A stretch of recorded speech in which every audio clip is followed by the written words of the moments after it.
بسم اللہ الرحمن الرحیم بسم اللہ الرحمن ربنا تقبل منا انک انت السمیع العلیم صلوات پڑھیں محمد و آل محمد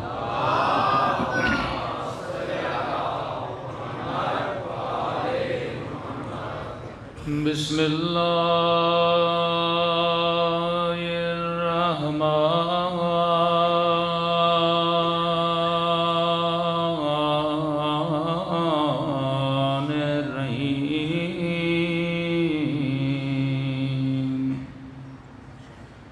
الحمد للہ رب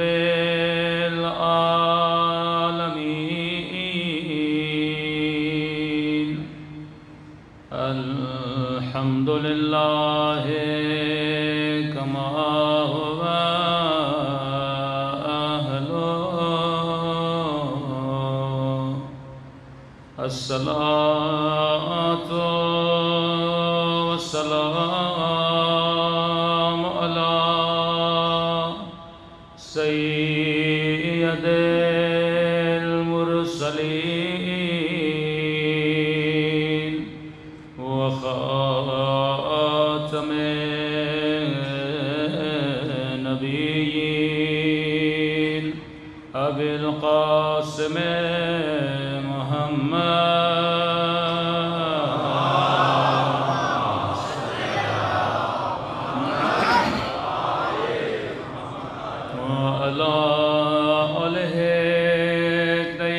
طیبین الطاہرین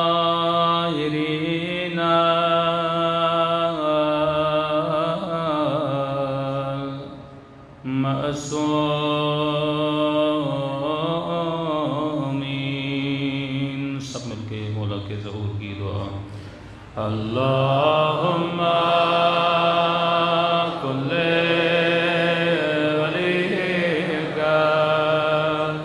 حجت ابن الحسن صلواتک علیہ وعلی آبائہ فی هذه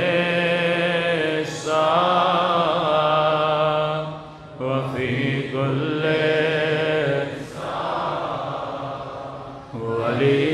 وليان وحافظا وقائدا وناصرا ودليلا وعينا حتى تسكنه أرضك طوعا وتمتعه فيها طويلا برحمتك يا أرحم الراحمين صلوات پڑھیں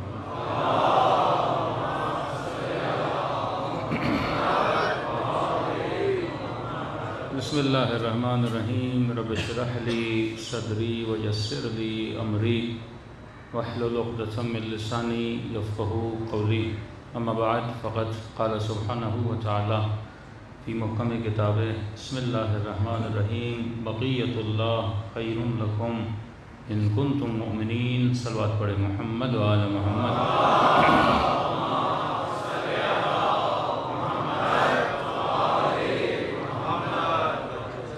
دعا ہے پروردگار عالم ہم سب کی عبادتوں کو اپنی بارگاہ میں قبول فرمائے اور جس مقصد زندگی اور حیات کی خاطر یہ مجالس بپا کی جاتی ہیں خدا ان مقاصد میں بھی ہم سب کو کامیابیاں نصیب فرما دے مسلسل آپ کی خدمت میں عرض کر رہے ہیں کہ اگر انسان اپنے خالق سے اپنے مالک سے اپنے نبی سے اپنے امام سے اپنے رابطے کو مضبوط کرنا چاہتا ہے تو اس کے لیے ضرورت اس بات کی ہے کہ انسان اپنی تربیت کرے کیونکہ انسان کہلاتا ہی تب ہے جب انسان اپنی تربیت کرتا ہے جن کو یاد ہو جو پہلی مجلس سے مجالس میں شرکت کر رہے ہیں ہم نے عرض کیا کہ انسان کسے کہتے ہیں؟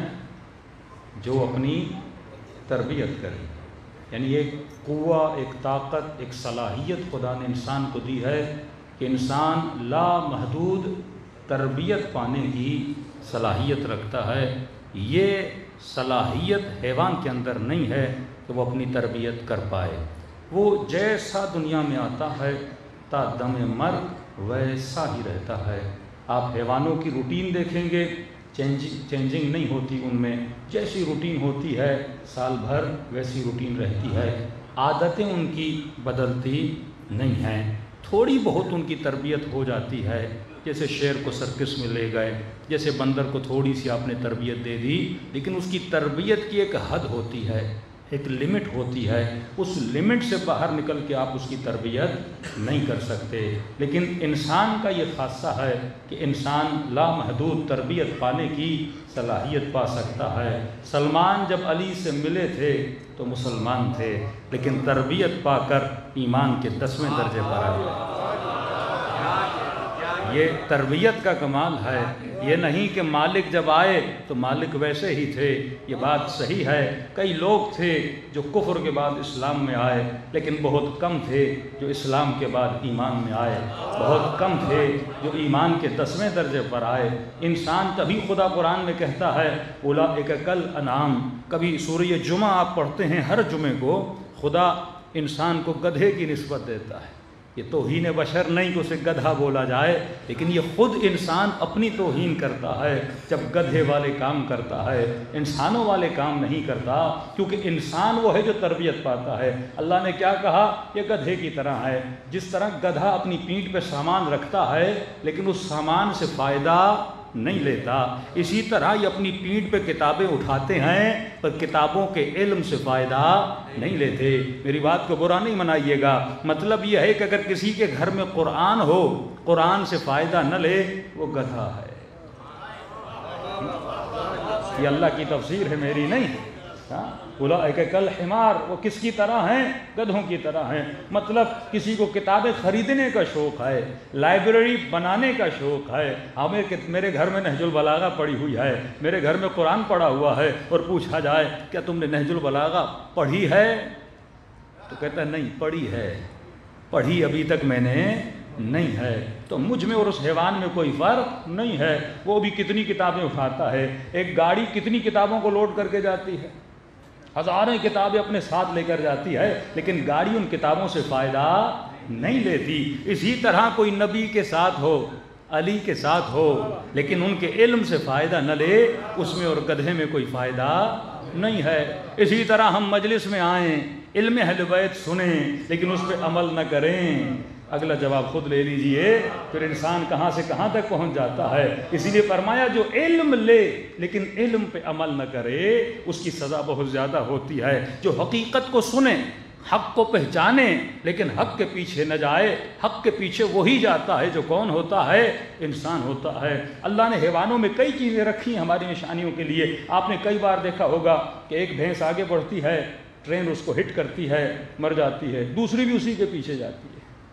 یہ تمیز نہیں ہوتی کہ بھائی یہ بھینس گر گئی ہے۔ ایک بھینس کھائی میں گرتی ہے نا، دوسری بھی اس کے پیچھے جا کے گرتی ہے، تیسری بھی اس کے پیچھے جاتی ہے۔ ایک بکری کھڈے میں گرتی ہے، دوسری بکری بھی چلی جاتی ہے۔ جن کے گھر میں چوہے ہیں آپ آزما کر دیکھیے، ایک چوہے کے لیے آپ شکار بناتے ہیں، وہ وہاں پہ چپک جاتا ہے، دوسرا اس کے پیچھے، تیسرا اس کے پیچھے۔ تو فرماتے ہیں حیوانوں کی طرح نہ بنو کہ لوگ یہ کر رہے ہیں، زمانہ یہ کر رہا ہے، زمانہ وہاں پہ جا رہا ہے۔ مومن مچھر کی طرح نہیں ہوتا، مومن پہاڑ کی طرح ہوتا ہے۔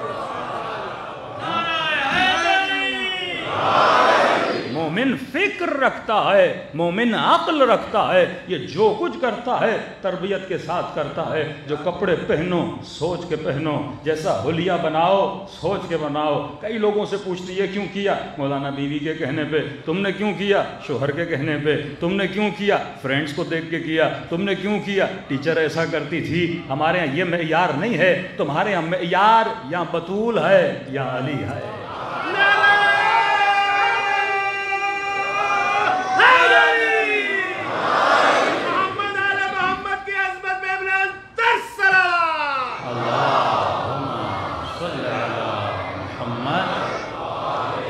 آخری مجلس میں بہت مشکل ہوتا ہے اپنے موضوع کو سمیٹنا۔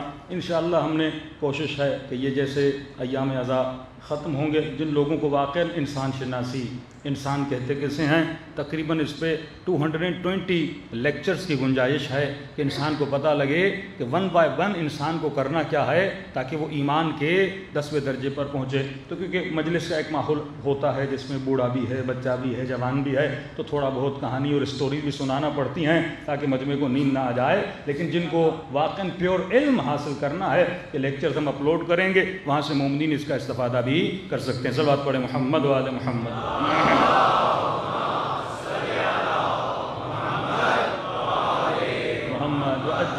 تو سب سے پہلی چیز یہ ہے کہ انسان پہچانے کہ انسان کیا ہے۔ پھر ہم نے کہا انسان کے اندر نفخ الہی ہے، اللہ نے ہر بندے کے اندر اپنی نشانی چھوڑی ہے۔ ہم نے کہا کیسے پتہ چلے گا؟ یہ پتہ یہ ہے کہ ہر انسان کمال کا عاشق ہوتا ہے، جہاں اسے کمال نظر آ جائے۔ اب وہ پیسے کے پیچھے ہے کیونکہ پیسے میں اس کو کمال نظر آیا۔ کمال کی تعریف کیا ہے؟ ہر وہ شے جو منشأ اثر ہو، جس بھی چیز میں ہمیں اثر نظر آئے۔ مثلا پیسہ میں کیوں پسند کرتا ہوں؟ کیونکہ پیسہ میری کمزوریوں کو دور کرتا ہے، میری چاہتوں کو دور کرتا ہے۔ بندے کو جو کھانا ہے پیسہ ہو خرید لے، بندے کو سفر پہ جانا ہے پیسہ ہو چلا جائے، بندے کو جو بھی کرنا ہے پیسہ اگر ہاتھ میں، کیونکہ میری کمزوریوں کو دور کرتا ہے، لہٰذا میں پیسے کے پیچھے بھاگتا ہوں اور یہ سمجھتا ہوں اگر میری کمزوریاں دور ہو گئیں تو میں صاحب کمال بن جاؤں گا۔ لیکن معصوم فرماتے جو کچھ بھی تجھے مل جائے تجھے سکون نہیں ملنے والا۔ یہ پیسہ 1 ہفتہ، یہ گھر 2 ہفتہ، یہ ساری چیزیں تجھے ٹیمپریری سکون دیتی ہیں، لیکن پھر دیکھتے ہوئے چیزیں جب تجھے چھوڑ کے جاتی ہیں تو بے سکون ہو جاتا ہے۔ کتنے میں نے والدین دیکھے جب اولادیں چھوڑ کے چلی گئیں بے سکونی زندگی گزار رہے تھے، کتنے ایسے شوہر دیکھے بیویاں نافرمان ہو کے چلی گئیں آج تک بے سکونی کی زندگی گزار رہے ہیں۔ اس لیے مولا فرماتے ہیں کسی بھی شے سے دنیا میں انلمیٹڈ محبت نہ کرنا، کیونکہ دنیا کی محبت تجھے تکلیف دیتی ہے، کیونکہ دنیا کی محبت میں وفا نہیں ہے۔ اتنی محبت کسی سے نہ کرنا، وہ چاہے اولاد ہو، وہ چاہے بیوی ہو، وہ چاہے ماں باپ ہو، کسی سے بھی حد سے زیادہ محبت نہ کرنا۔ اگر ان سے محبت کر رہے ہو تو خدا کی وجہ سے محبت کرنا۔ جب تک خدا ہے یہ محبت اللہ کی لائن میں ہونی چاہیے، اس کی اپنی انڈیپینڈنٹ لائن نہیں ہونی چاہیے، کیونکہ جب وہ لائن کٹے گی تیرا سکون تباہ ہو جائے گا۔ بس ایک محبت ہے جو کبھی کٹتی نہیں ہے، جس سے کبھی کمال جدا نہیں ہوتا۔ وہ کس کی محبت ہے؟ وہ خدا کی محبت ہے۔ اور کس نے اس سے محبت کی؟ حسین نے خدا سے محبت کی، علی نے خدا سے محبت کی، اور محبت کی رسی اور بندھن اتنا مضبوط تھا کہ گردن کٹ چکی تھی لیکن پھر بھی نو کے نیزہ پہ اللہ کی محبت میں قرآن کی تلاوت میں مشغول تھے۔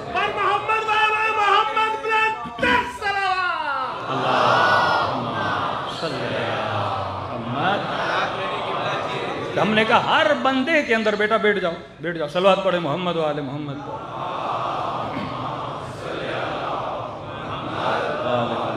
ہر بندے کے اندر ایک نشانی ہے۔ ہم نے کہا ایک ہے طالب، ایک ہے مطلوب۔ اگر میں کسی چیز کی طلب کرتا ہوں تو اس کا ہونا بہت ضروری ہے۔ پانی کی طلب ہے، پانی کا ہونا ضروری ہے۔ یہ ممکن نہیں ہے کہ آپ کے اندر کسی چیز کی چاہت ہو اور عالم خارج میں وہ چیز موجود نہ ہو۔ اگر پانی کی طلب ہے پانی موجود ہونا چاہیے، گوشت کی طلب ہے گوشت کا ہونا ضروری ہے۔ اور دوسری چیز جس چیز کی ہم طلب کرتے ہیں یہ ضروری ہے کہ ہم نے پہلے اسے چکھا ہوا ہو۔ جب تک چکھتے نہیں ہیں تب تک اس کی طلب نہیں کرتے۔ تو ہر بندہ لامحدود کی خواہش کرتا ہے، ہر بندہ کمال مطلق کی خواہش کرتا ہے۔ دنیا کا کوئی حسن تجھے ہمیشہ مطمئن نہیں کر سکتا۔ بہترین موبائل لے کر آؤ گے 6 مہینے کے بعد اب یہ اچھا نہیں لگے گا۔ بہترین گھر بناؤ گے اسی بحریہ ٹاؤن میں، منتیں سماجتیں دعائیں کروا کر گھر بناؤ گے اور 6 مہینے کے بعد کہو گے اب اس کا رنگ بدل دوں، اب اس کا در بدل دوں، اب بیڈ بدل دوں، اب یہ کر دوں، کیونکہ وہ حسن تجھے مطمئن نہیں کر پاتا۔ تو انسان کو ایسے حسن کی ضرورت ہے جہاں بھی اسے دیکھے وہ اسے مطمئن کرے۔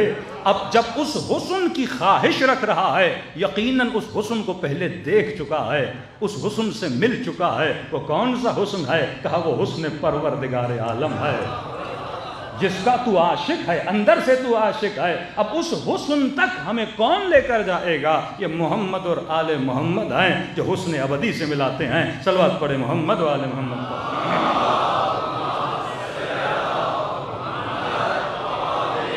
محمد وعجل فرجهم۔ آج ایک چھوٹا سا فارمولہ دے رہا ہوں اور تھوڑی سی قرآن میں سورہ حمد کی تفسیر کرنا چاہتا ہوں۔ میں نے کراچی میں پڑھی تو کئی لوگوں نے ڈیمانڈ کی مولانا یہاں بھی پڑھ دیجئے، کیونکہ کئی ہمارے مسائل شیعہ سنی کے کئی ایشوز اس سورہ حمد میں طے کیے جاتے ہیں۔ میں نے کہا یہ ہو نہیں سکتا کہ خدا بندے کو خلق کرے اور اسے کلیئر راستہ نہ بتائے۔ اللہ ہمیں خلق کرے، بھائی ہم رسول خدا کے زمانے میں پیدا نہیں ہوئے، ہمارا کیا قصور ہے؟ ہم نے نبی کو نہیں دیکھا، ہم نے علی کو نہیں دیکھا، ہم نے اصحاب رسول کو نہیں دیکھا۔ اب اللہ پر واجب ہے کہ جس نے بندے کو خلق کیا ہے اسے کلیئر ہدایت بھی کیا کرے؟ عطا کرے۔ یہ کیسے ممکن ہے ہم پیدا ہو جائیں؟ اب ایک سادہ سا جوان اے لیول کیا، او لیول کیا، انٹر کی، میٹرک کی، رمضان کے مہینے میں سے ٹائم ملتا ہے، ٹی وی پہ بیٹھتا ہے اسلام سمجھنے کے لیے، دین سمجھنے کے لیے، اور ٹی وی پر انہوں نے 5 مولوی بٹھائے ہوتے ہیں، مولوی کم مرغے زیادہ لگتے ہیں، ہاں اب پانچوں آپس میں لڑ رہے ہوتے ہیں۔ تو اس کے ذہن میں آتا ہے کہ مولانا جنہوں نے 20 سال 30 سال دین پڑھا ان کو دین سمجھ میں نہیں آیا، وہ ہمیں کیا سمجھ میں آئے گا؟ ہاں؟ دوسری چیز، جب ہم تاریخ اسلام پڑھتے ہیں اصحاب سے لڑ رہے ہیں اور آخر میں یہ سارے مولانا کہتے ہیں کہ سارے جنت میں چلے جائیں گے، تو کہا جب اتنے قتل کرنے کے بعد وہ جنت میں چلے جائیں گے تو اللہ میرے چھوٹے جھوٹ کی وجہ سے، میرے چھوٹی موٹی چوری کی وجہ سے مجھے جہنم میں کیوں بھیجے گا؟ دین کا حلیہ بدل گیا نا۔ اب نوجوان ہوا دین سے بیزار، جب دین سے بیزار ہوا تو لبرل بنا، جب دین سے بیزار ہوا ہیومنسٹ بنا، جب دین سے بیزار ہوا سیکولر بنا۔ دشمن بڑا تیز ہے۔ مصر میں ریولیشن آئی، تیونس میں ریولیشن آئی، لیبیا میں ریولیشن آئی، سیریا میں ریولیشن آئی، لوگوں نے انقلاب برپا کیا کہ ہم بادشاہت نہیں چاہتے، یہ نظام ہمیں پسند نہیں ہے۔ اب دشمن ڈر گیا کیونکہ 2 ہی نظام تھے، یا ڈیموکریسی کی طرف جاتے یا حکومت اسلامی کی طرف جاتے۔ اب وہ مسلمان جو صبح سے شام لا الہ الا اللہ محمد رسول اللہ پڑھ رہا ہے، اسے کون سا نظام پسند ہوگا؟ نیچرلی بات کر رہا ہوں، کون سا نظام پسند ہوگا؟ اسلامی۔ وہ ویسٹرن سسٹم کی طرف جائے گا یا اسلامی سسٹم کی طرف آئے گا؟ جو مسلمان نماز پڑھے، جس میں حیا، جس میں عفت ظاہر ہے، کچھ بھی ہو، کتنا بھی بے دین ہو، لیکن ہے تو مسلم نا، کلمہ تو رسول کا پڑھتا ہے نا۔ انہوں نے فوراً کیا کیا کہ اس کے بجائے کہ یہ اس سوچ میں جائیں اسلامی حکومت بنائیں، اور اسلامی حکومت کا رول ماڈل اگر کسی کے پاس تھا تو کس کے پاس تھا؟ شیعوں کے پاس تھا، کیونکہ آج تک برادران اہل سنت کہتے ہیں اسلامی حکومت بنائیں گے، لیکن کسی برادر اہل سنت نے اسلامی حکومت پراپر آج تک بنائی نہیں ہے۔ سب سے زیادہ جس نے اسلامی حکومت بنائی اور آج تک اسٹیبلٹی رہی اس میں، بنی اسلامی حکومتیں 2 سال کے لیے 3 سال کے لیے حکومتیں گر گئیں، طالبان نے بنائی 90s میں گر گئی، ابھی بنائی، دیکھتے ہیں کب تک یہ چلا پاتے ہیں۔ لیکن جس حکومت میں اسٹیبلٹی تھی، حکومت کون سی تھی؟ وہ ایک شیعہ اسلامی حکومت جو امام خمینی کے صدقے میں وہ حکومت بنی، ایک اسلامی ریولیوشن آئی جو اہل بیت اقوال کی روشنی میں ایک نظام بنا جس کو نظام ولایت فقیہ کہتے ہیں۔ انہوں نے بھی ایک نظام تجویز دیا جسے نظام خلافت بولا جاتا ہے، کوئی بات نہیں، لیکن پریکٹیکلی ابھی تک کہاں بنا نہیں ہے۔ اب دشمن ڈرا، بھئی ریولوشنز آ رہی ہیں 1 by 1، مصر میں آ چکی، تونس میں آ چکی، لیبی میں آ چکی، سیریا میں آنے والی ہے۔ اب یہ سارے نظام جب کلیپس کریں گے، گر جائیں گے، تو کون سا نظام لوگ ڈیمانڈ کریں گے؟ مصر میں اخوان المسلمین مضبوط تھی، جگہ جگہ پہ جو اسلامی تنظیمیں تھیں وہ مضبوط تھی، اسی طرح سیریا میں مختلف جگہوں پہ اسلامی تنظیمیں، وہ نظام اسلامی لانا چاہتے تھے، لیکن انہوں نے کہا اس سے پہلے کہ یہ اسلامی نظام لائیں، ایک ایسا اسلامی نظام لا کے کھڑا کر دو جس نظام سے یہ لوگ کیا ہو جائیں؟ متنفر ہو جائیں۔ اور انہوں نے فوراً کون سا نظام بنایا؟ حکومت الاسلامی العراق و شام، IS کے نام سے ایک نظام کھڑا کر دیا۔ انہوں نے کہا ہم یہ اسلامی نظام ہے، اور اس اسلامی نظام میں HD کوالٹی میں، یعنی ایسے لگ رہا تھا کہ ڈائریکٹر ہالی ووڈ سے اٹھا کر لے کر جائیں، وہ کس طرح قتل کر رہے ہیں، وہ کس طرح جلا رہے ہیں، وہ کس طرح سڑکوں پہ لوگوں کو گولیاں مار رہے ہیں، وہ کس طرح لوگوں کے نوامیس کو لے کر اور اس کی خرید و فروخت کی جا رہی ہے، چھوٹی چھوٹی بچیوں کو۔ ایک یزیدی قبیلہ تھا عراق میں، ان کی ساری عورتوں کو لے جا کر 400 عورتوں کو انہوں نے بیچا۔ موصل کی یونیورسٹی میں 400 جوانوں کو زندہ درگور کر دیا گیا، لوگوں کو روڈوں پہ گولیاں ماری گئیں، اردن کے پائلٹس کو زندہ جلایا گیا، اور یہ ویڈیو بنا بنا کے نسلوں کو دکھایا گیا۔ کہا یہ اسلامی نظام تجھے چاہیے؟ سب نے کہا نہیں، کون سا اسلامی نظام چاہیے؟ کہ ویسٹرن نظام چاہیے ہمیں، جس میں انسانیت ہے، ہاں، جو ہیومنسٹ ہیں وہ نظام ہمیں چاہیے۔ طالبان کو کیوں بنایا گیا 90s میں؟ یہ ایک الٹرنیٹ نظام، کیونکہ پاکستان کے لوگ زیادہ تر اسلامی نظام کو پسند کرتے ہیں۔ اب جس بھی پاکستانی نوجوان سے پوچھو اسلامی حکومت چاہیے، کہتا ہے نہیں، کیونکہ اس کے ذہن میں یہ سوچ بن چکی ہے اسلامی حکومت از ایکول ٹو طالبان، اسلامی حکومت از ایکول ٹو خودکش بمبارڈمنٹ، اسلامی حکومت از ایکول ٹو گلوں کا کاٹنا، لوگوں کو مارنا، نوامیس کو مارنا۔ اب کوئی اسلامی حکومت کو پسند نہیں کرتا۔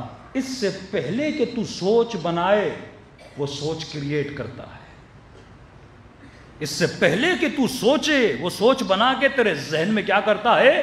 فیڈ کر دیتا ہے۔ دشمن اتنا خطرناک ہے، ایسے نہیں کہا الذی یوسوس فی صدور الناس من الجنۃ والناس، یہ تیرے سینوں میں وسوسہ کرتا ہے۔ یہ شیطان جنات کی صورت میں بھی وسوسہ کرتا ہے، انسان کی صورت میں بھی وسوسہ کرتا ہے، یہ اتنا خطرناک ہے، لیکن وہ بچ سکتا ہے اس کے وسوسے سے جو انسان بیدار ہے، جس کی آنکھیں کھلی ہیں، جو باشعور ہے، اور جس نے اپنے ہاتھوں میں ولایت اہل بیت کی رسی کو تھاما ہوا ہے۔ صلوات پڑھے محمد و آل محمد۔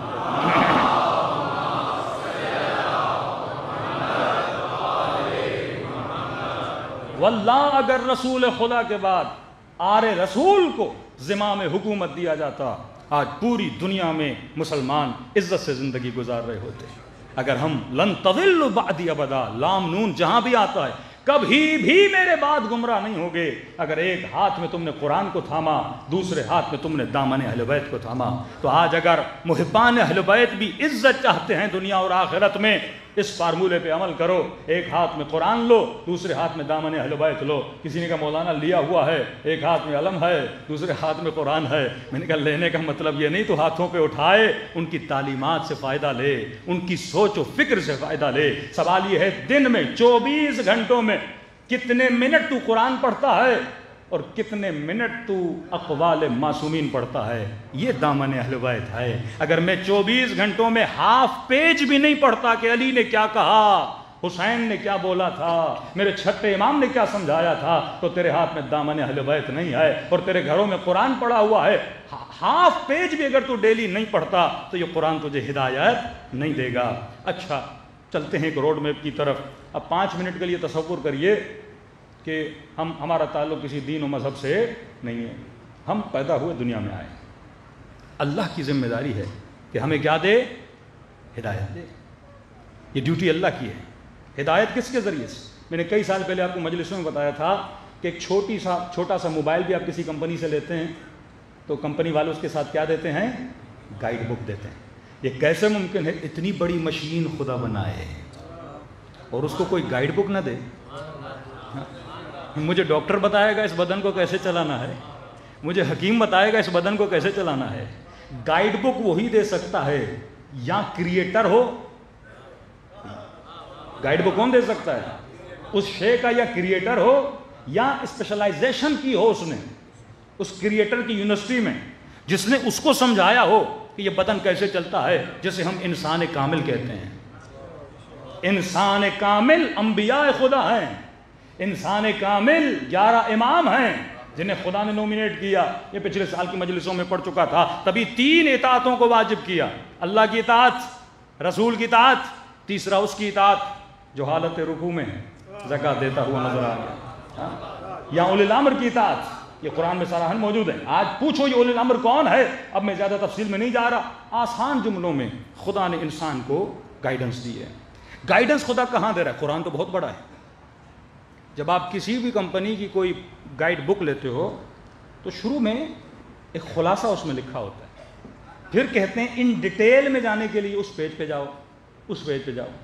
تو اللہ نے بھی گائیڈ کرنے کے لیے قرآن کا ایک سورہ تھا جس کو دن میں کئی مرتبہ پڑھنا واجب قرار دیا، جس کا نام ہے فاتحۃ الکتاب۔ یہ سمجھو انباکس ہے، انڈیکس ہے، اس میں سب کچھ پروردگار عالم نے رکھا ہوا ہے، تبھی اس کو واجب قرار دیا۔ مطلب مجھے جو گائیڈنس ملنی ہے وہ کس سے ملنی ہے؟ سورہ حمد سے ملنی ہے۔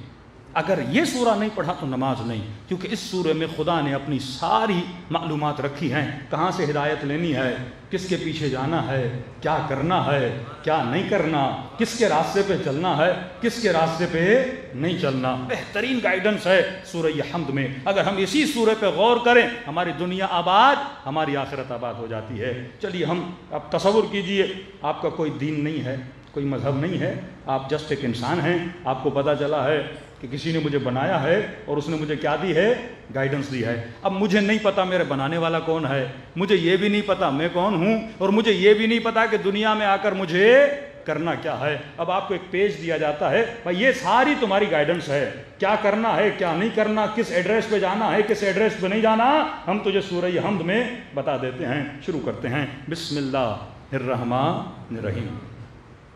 جو بھی کام کرو، اللہ کہتا ہے اس طرح شروع کیا کرو۔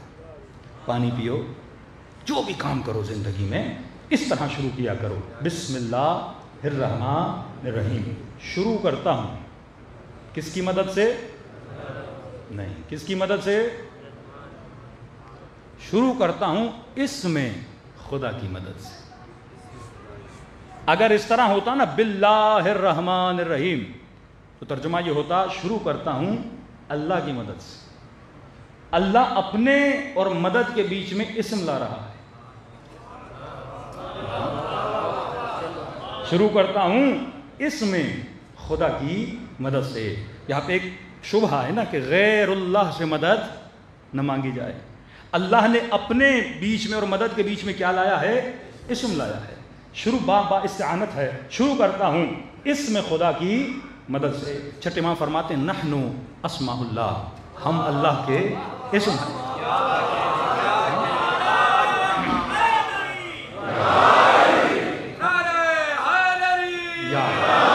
اب میں زیادہ حدیث میں اس لیے نہیں جا رہا کیونکہ مولوی بولے گا حدیثیں جھوٹی ہیں، بنی بنائی ہیں، لہٰذا میں اس میں نہیں جا رہا۔ قرآن میں رہیں گے، قرآن سے باہر نہیں نکلیں گے۔ شروع کرتا ہوں اس میں خدا کی مدد سے۔ اتنا بس ثابت ہو گیا کہ اس میں خدا سے مدد مانگی جا سکتی ہے۔ اب یہ بات کی بحث ہے اس میں خدا کون ہے کون نہیں ہے، اس بحث میں ہم نہیں پڑھتے، لیکن یہ ثابت ہو گیا کہ اس میں خدا سے مدد مانگی جا سکتی ہے۔ اچھا، شروع کرتا ہوں اس میں خدا کی مدد سے۔ کون خدا؟ مجھے کیا پتا، وہ خود اپنا تعارف کروائے گا۔ میں وہ اللہ ہوں جو رحمان ہے، میں وہ اللہ ہوں جو رحیم ہے۔ مطلب میری رحمت کے سائے دو طرح کے ہیں۔ ایک میری رحمت عام ہے، پرن کے لیے، چرن کے لیے، انس و جن کے لیے، چاہے مجھے مانے چاہے مجھے نہ مانے، میں اپنی رحمت کا دروازہ بند نہیں کروں گا، کیونکہ میں نے جسم دیا ہے، کھانے کا بندوبست کرنا میری ذمہ داری ہے۔ تو گندم کا ایک دانہ ڈالے گا، اس ایک دانوں کو 100 دانوں میں بدلنا میرا کام ہے۔ اس نمکین پانی کو سمندر کے بادلوں کی صورت میں میٹھا بنا کر بھیجنا یہ میرا کام ہے۔ ہواؤں کا آنا یہ میرا کام ہے۔ اس نظام ہستی میں آکسیجن کو پیدا کرنا یہ میرا کام ہے۔ تو میں نے اگر جسم دیا تو جسم کی ضرورتیں کو پورا کرنا کس کی ذمہ داری ہے؟ میری ہے، کیونکہ میں تیرا اللہ ہوں اور کیونکہ میں رحمان ہوں اور پھر میں رحیم بھی ہوں۔ میری ایک رحمت عام ہے، جنرل رحمت ہے، ایک میری رحمت خاص ہے۔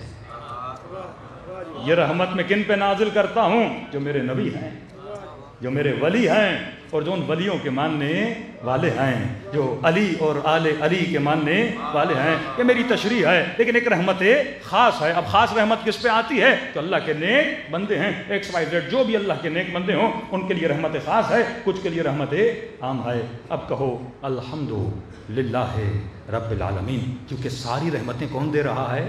میں دے رہا ہوں۔ هل جزاء الاحسان الا الاحسان۔ اگر میں تجھے نعمتیں دے رہا ہوں تو صاحب نعمت کا شکر تو ادا کر۔ جس نے تجھے نعمت دی ہے اسے تھینک یو تو بول۔ جس نے تجھے اتنی نعمتیں دیں اس کا شکر تو ادا کر۔ تو بول الحمدللہ رب العالمین۔ تمام حمد کس کے لیے ہیں؟ جو عالمین کا رب ہے۔ اب عالمین کا رب کون ہے؟ وہ میں ہوں۔ رب کا مطلب مدبر الامور، اس پورے عالم کو مینج کون کرتا ہے؟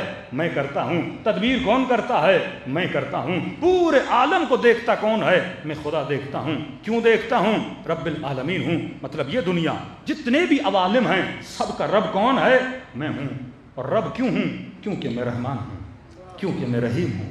اگر میں رحمان نہ ہوتا کبھی تجھے پالتا نہ، اگر میں رحمان نہ ہوتا کبھی بارش نہ برساتا، اگر میں رحمان نہ، تو میرا نافرمان ہے لیکن پھر بھی بارش برسا رہا ہوں کیونکہ میرے اندر صفت رحمانیت ہے، اور اس صفت کی جھلک کو اگر دیکھنا ہے تو ماں کے وجود کو دیکھ لے۔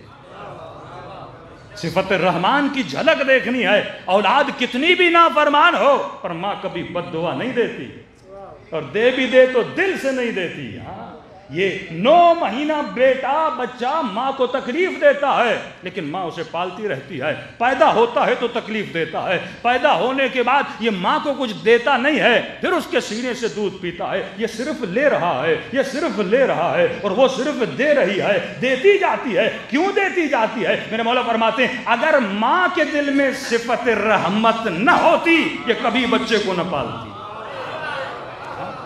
رحمت کی صفت ہے، ماں کبھی مظہر خدا بن جاتی ہے۔ اس صفت رحمت میں کتنے گناہ کرتے ہیں بندے، لیکن کہتا ہے میرے گنہگار بندے میرے در پہ آ جا، ایک بار بس مجھے کہہ دے اے خدا مجھے بخش دے، میں تیرے سارے گناہوں کو بخش دیتا ہوں۔ ماں کے اندر رحمت ہے لیکن میری رحمت کا چھوٹا سا حصہ ہے، لیکن اللہ کی رحمت ہزاروں ماؤں کی رحمتوں سے بھی زیادہ ہے۔ رحمت کی وجہ سے میں رب ہوں، رحمت کی وجہ سے میں نعمتیں نازل کرتا ہوں۔ اچھا اے خدا تو اتنا کریم ہے، تو رحمان ہے، تو رحیم ہے، کتنی صفات پتہ چل گئیں، وہ رحمان بھی ہے، وہ رحیم بھی ہے، وہ رب بھی ہے عالمین کا۔ 3 صفات اللہ کی پتہ چلیں، الحمدللہ ہے رب العالمین الرحمن الرحیم۔ اب پھر بتاتا ہے مالک یوم الدین، یوم الدین کا مالک بھی کون ہے؟ میں خدا۔ اب اس نے اپنا تعارف کروا دیا کہ میں کون ہوں، یہاں یا وہاں مالک میں ہوں، میں رب ہوں، میں رحمان ہوں، میں رحیم ہوں۔ اب ظاہر اس نے ہمیں بنایا ہے نا، تو میں کہوں گا خدایا میری ڈیوٹی کیا ہے؟ تو اتنا کریم ہے، تو اتنا رحمان و رحیم ہے، میں اس بدلے میں کیا کروں؟ اب اللہ ہماری ڈیوٹیز بتاتا ہے، کہا بولو، اب ہم سے مخاطب ہے، بولو ایاک نعبد و ایاک نستعین۔ یہ 2 ڈیوٹیز تیری ہیں، ان 2 ڈیوٹیز پہ تو نے زندگی بسر کرنی ہے۔ ایاک نعبد و ایاک نستعین، ترجمہ کیا ہے؟ اے خدا تیری ہی عبادت کرتا ہوں، تجھ ہی سے مدد مانگتا ہوں۔ یہاں پہ حصر ہے، یہ بھی بول سکتے تھے نعبد ایاک نستعین ایاک، لیکن اس طرح نہیں بولا۔ اس کا ترجمہ یہ ہوتا تیری عبادت کرتا ہوں، تجھ سے مدد مانگتا ہوں، لیکن اللہ نے اس کو محصور کیا، تیری ہی عبادت کرتا ہوں، تجھ ہی سے مدد مانگتا ہوں، مطلب تیرے علاوہ کسی کی عبادت نہیں کر سکتا، مطلب تیرے علاوہ کسی اور سے مدد نہیں مانگ سکتا۔ اب یہاں پہ وہابی حضرات بڑے خوش ہوتے ہیں کہ دیکھا اللہ نے کہا تجھ ہی سے مدد مانگتا ہوں، اب یہ عالی مدد کیوں بولتے ہو؟ تو ہماری غلطی ہے، مولوی پھر آئیں شائیں چلے جاتے ہیں، پھر یہاں پہ وہ بریکٹ ہم مارنا شروع کر دیتے ہیں، اس سے مراد یہ ہے، اس سے مراد یہ ہے۔ یہ چیز بڑی غلط ہے۔ جب اللہ صراحتاً ایک جملہ بولے اس جملے سے ہی مطلب کا نکلنا بہت ضروری ہے۔ خدا بندوں کو کنفیوز نہیں کرنا چاہتا، پھر وہ خدا کے ساتھ جو اپنے روڈ میپ میں بندہ کنفیوز ہو جائے تو زندگی کیسے گزارے گا؟ یہ روڈ میپ ہے نا، اب اسی میں کنفیوز ہو جاؤں تو میری زندگی کیسے؟ اور اسی وجہ سے پوری دنیا کیا ہے؟ کنفیوز ہے۔ ہر وہابی بندہ یہی آیت پڑھتا ہے، دیکھو ایاک نستعین، میں تجھی سے مدد مانگتا ہوں، کشیہ مشرک ہے، یہ کہتا ہے یا علی مدد، مشرک ہے۔ محمد علی مرزا بھی اسی آیت کی رٹ لگاتا ہے، ایاک نعبد ایاک نستعین، تیری عبادت کرتا ہوں، تجھی سے مدد مانگتا ہوں۔ کئی جوانوں نے کہا مولانا اس کا، جب میں نے کہا بڑا سمپل ہے، اگر ترجمے پہ چلو گے، ایک بات جب سورہ حمد کا ترجمہ کرو کسی بھی برادر کے سامنے، مسلم کے سامنے، تو اس کو سورہ حمد سے باہر جانے نہ دو، بولو یہی سورہ ہے جو ریپیٹڈلی پڑھنا واجب ہے۔ اگر باہر کی کوئی آیت آنی ہوتی تو اللہ اس کو بھی کیا کرتا؟ واجب کرتا۔ تو جواب اسی صورت میں دینا اللہ پر کیا ہے؟ واجب ہے۔ چلو ہم ترجمہ کرتے ہیں، خدا تیری ہی عبادت کرتا، یہاں تک تو سارے متفق ہیں کہ ہم سارے اللہ کی ہی عبادت کرتے ہیں، کوئی ہے جو خدا کے علاوہ کسی کی عبادت کرے؟ نہیں، ہر بندہ کس کی عبادت کرتا ہے؟ اللہ کی عبادت کرتا ہے۔ دوسری آیت میں تھوڑا بہت مومنین کنفیوز ہو جاتے ہیں کہ اے خدا میں تجھ ہی سے مدد مانگتا ہوں۔ جب بول دیا نا تجھ ہی سے مدد مانگتا ہوں، تو اب ایک سوال کھڑا ہوتا ہے، کس چیز میں؟ سوال ہے نا، اے خدا میں تجھ ہی سے مدد مانگتا ہوں، کس چیز میں؟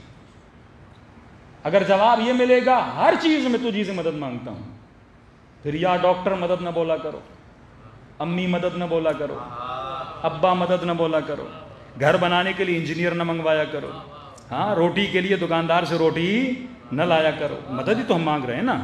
پھر مفتیوں اور مولویوں کو یوٹیوب چینلز بند کرنے چاہیے۔ آج تمہاری یوٹیوب چینل مدد کر رہا ہے نا، کس کو کون جانتا تھا؟ گھر میں بیٹھ کے آپ نے 2 ملین سبسکرائبر بنا دیے، کس سے مدد لے رہے ہیں؟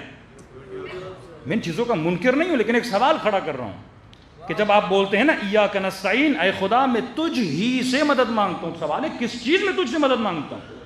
یہ واضح ہونا چاہیے نا، میں کس چیز میں تجھ سے مدد مانگتا ہوں۔ اگر یہ بولیں گے ہر شے میں تجھ ہی سے مدد مانگتا ہوں، مطلب روزگار کے لیے باہر نہیں جانا، گھر بیٹھ کے بولوں یا اللہ مدد کھانا پہنچا دے، بندہ بیمار ہو جائے یا اللہ مدد مجھے ٹھیک کر دے، کیونکہ تو نہیں کہا میں تجھ ہی سے مدد مانگتا ہوں، اب نہ ڈاکٹر کے پاس جاؤں گا، نہ گاڑی کی مدد لوں گا، نہ موبائل کی مدد لوں گا، نہ کسی بندے کی مدد لوں گا، نہ ماں باپ کی مدد لوں گا۔ اور کیسے ممکن ہے اگر آپ نے یہ بول دیا بچہ جب پیدا ہوتا ہے ماں مدد نہ کرے تو بچہ مر جائے، ڈاکٹر مدد نہ کرے تو ماں مر جائے، ہم کریں تو کیسے کریں؟ اگر گھر بنانا میں اکیلا کیسے بناؤں گا؟ مزدوروں کو بلانا پڑے گا۔ ہم ان عالم اسباب میں اسباب کے محتاج ہیں، کیونکہ خدا نے ہمیں اسباب کا محتاج بنایا۔ تو اس ترجمے کو کیسے آپ ڈیفائن کرو گے؟ اگر یہ بولو گے ہر شے میں تجھ سے مدد مانگتا ہوں تو یہ امپاسبل ہے، ہمارے شے میں خدا سے مدد طلب نہیں کر سکتے، کئی اسباب میں آپ کو خود آگے بڑھنا پڑتا ہے۔ اللہ کی آواز آئی کہ اے میرے بندے میں نے جواب اسی میں دیا ہے، ذرا پہلے جملے پہ تو غور کرو۔ اب مسئلہ مفتی کا یہ ہے کہ اسے ڈاکٹر پہ ایشو نہیں آتا، انجینئر پہ ایشو نہیں آتا، حکیم پہ ایشو نہیں آتا، مسئلہ اس کا علی کے ساتھ ہے۔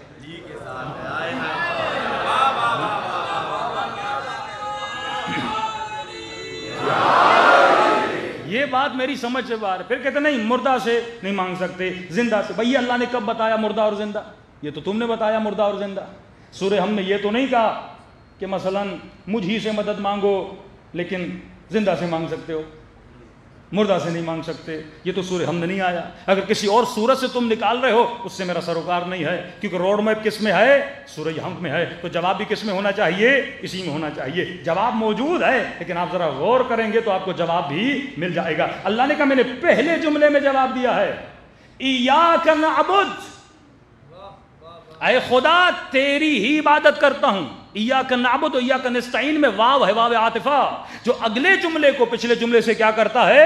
جوڑتا ہے۔ اے خدا تیری ہی عبادت کرتا ہوں اور تیری عبادت میں تجھ ہی سے مدد مانگتا ہوں۔ یہاں مدد عبادت میں ہے، نعبد جب آپ بولتے ہو نا تیری ہی عبادت کرتا ہوں، اب اس عبادت میں کون میری مدد کرے گا؟ خدا مدد کرے گا نا، اس نے مجھے بنایا نا، وہ مجھے بتائے گا نا مجھے عبادت کیسے کرنی ہے، وہ مجھے بتائے گا نا زندگی کا روڈ میپ کیسے ہے۔ ہم نے کہا ٹھیک ہے خدایا تیری عبادت میں ہم تجھ سے مدد مانگیں گے، ہم بت سے مدد نہیں مانگیں گے، تیری عبادت میں ہم کسی کے پاس نہیں جائیں گے، تجھ ہی سے جو تو بتائے گا اسی راستے پہ ہم چلیں گے، جو طریقہ تو بتائے گا وہی طریقہ ہم اختیار کریں گے، جس کے لیے تو بولے گا اسی کے در پہ ہم جائیں گے، جو تو بتائے اسی در پہ ہم چلیں گے۔ اب اللہ نے کہا بولو اب میں راستہ بتا رہا ہوں کہ میں کس طرح تیری مدد کرتا ہوں، میری مدد کس طرح تمہیں حاصل ہوگی، میری عبادت میں مدد کیسے ملے گی۔ کہا بولو اہدنا الصراط المستقیم، اے خدا ہدایت دے، کس پر؟ صراط مستقیم پر۔ ایک نیا نام آ گیا آدمی کے سامنے، ہدایت دے۔ اچھا تیری بندگی اور تیری مدد، اس بندگی میں تو مدد کرے گا، مدد کیسے کروں گا؟ کہ یہ میری مدد ہے، صراط مستقیم پہ چل، میرا راستہ سیدھا ہے، میرا راستہ ٹیڑھا نہیں ہے، میرا راستہ بالکل سیدھا ہے، اس میں اعوجاج نہیں ہے، اس میں ٹیڑھا پن نہیں ہے۔ ٹھیک ہے خدا ہدایت دے سیدھے راستے۔ کس سے بول رہے ہیں؟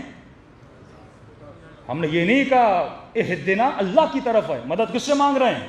اللہ سے مانگ رہے ہیں نا، غیر اللہ کو نہیں بول رہے اہدنا، اللہ کو بول رہے ہیں اہدنا، ہمیں ہدایت دے، کس پر؟ صراط مستقیم پر۔ کیا ہے یہ صراط مستقیم؟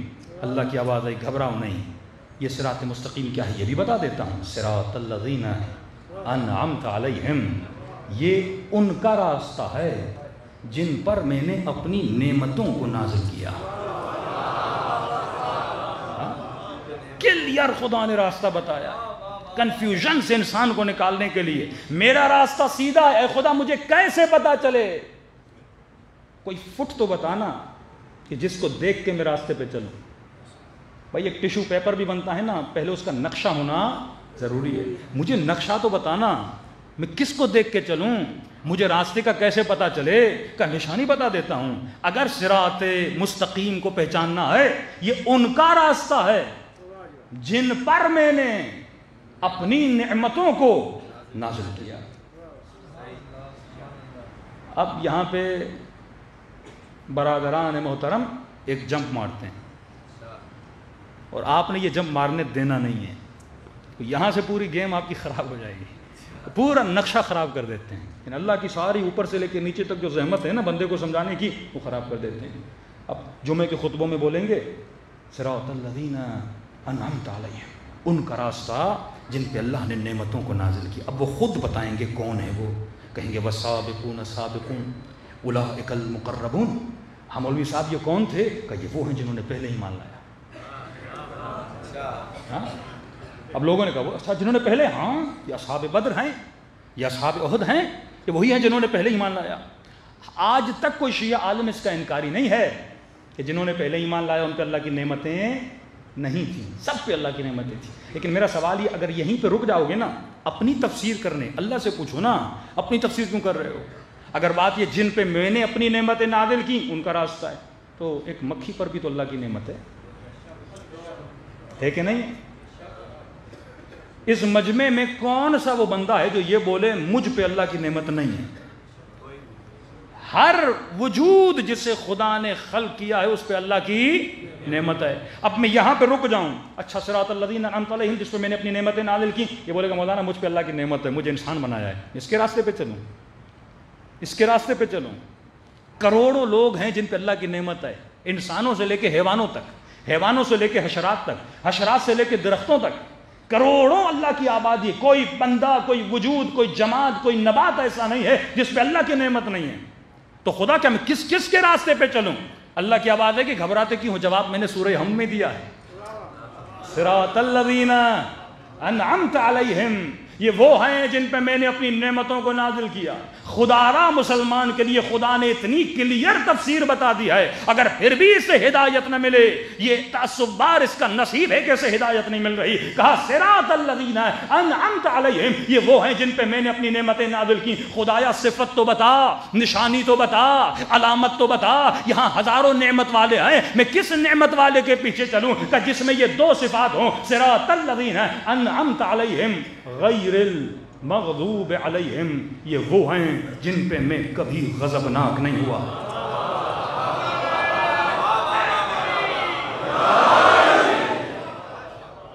نام وہ نہیں بتائے گا، صفت وہ بتائے گا، ڈھونڈنا تیرا کام ہے۔ یہ وہ ہیں جن پہ میں کبھی غضبناک نہیں ہوا۔ اب میرا سوال ہے، جو کبھی زندگی میں شراب پیتا رہا، جو کبھی بت پرستی کرتا رہا، جو کبھی نبی کو چھوڑ کے میدان سے جاتا رہا،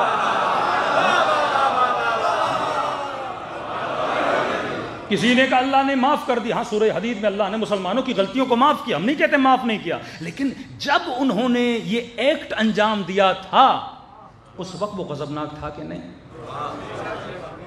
نبی کا دانت مبارک ٹوٹ رہا تھا، ٹوٹی ہوئی تلوار سے علی اور چند اصحاب نبی کا دفاع کر رہے تھے، اور مسلمان غنیمت کے مال کے پیچھے تھے۔ ہاں یہ صحیح ہے، یہ سابقون ہیں، کلمہ پڑھا تھا، لیکن کبھی کبھی غلطیاں بھی تو کرتے تھے نا، اللہ معاف کر دیتا تھا، لیکن جب غلطی کی تھی تب وہ غضبناک ہوا کہ نہیں؟ کہا انعمت علیہم، وہ ہیں جن پہ میں کبھی غضبناک نہیں ہوا۔ شاید اس ایک صفت میں وہ کسی نہ کسی کو بچا لیں، لیکن اللہ نے جب دوسری صفت بتائی اس سے کوئی بچ نہیں سکتا. کہا ان کے اندر دو صفت ہیں، انعمت علیہم، پہلی صفت یہ ہے جن پہ میں نے اپنی نعمتوں کو نازل کیا کہ میں ان پہ کبھی غضبناک نہیں ہوا اور وہ بھی کبھی گمراہ نہیں رہے.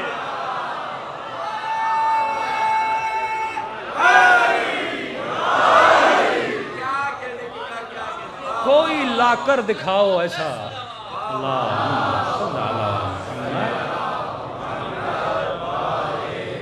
ساری امت اس پہ گواہ ہے. کوئی 40 سال میں ایمان لایا، کوئی 50 سال میں ایمان لایا، کوئی 60 سال میں ایمان لایا، کوئی بھی ایسا نہیں تھا جو پہلے گمراہ نہ رہ چکا. صرف علی مرتضیٰ ہیں، فاطمہ الزہرا ہیں، ہاں، جنہوں نے سب سے پہلے اپنے بابا پر ایمان لایا تھا. ایک دن دکھاؤ اہل بیت کی زندگی کا کہ وہ گمراہ رہے. کیونکہ گمراہ نہیں رہے تبھی نبی کی قول اور حدیث ہے علی مع الحق والحق مع علی. علی حق کے ساتھ ہے اور حق علی کے ساتھ ہے. کہ یہ حدیث بھی نہیں مانو گے جو ہر کتاب میں موجود ہے کہ فاطمہ بضعۃ منی، یہ میرے جگر کا ٹکڑا ہے.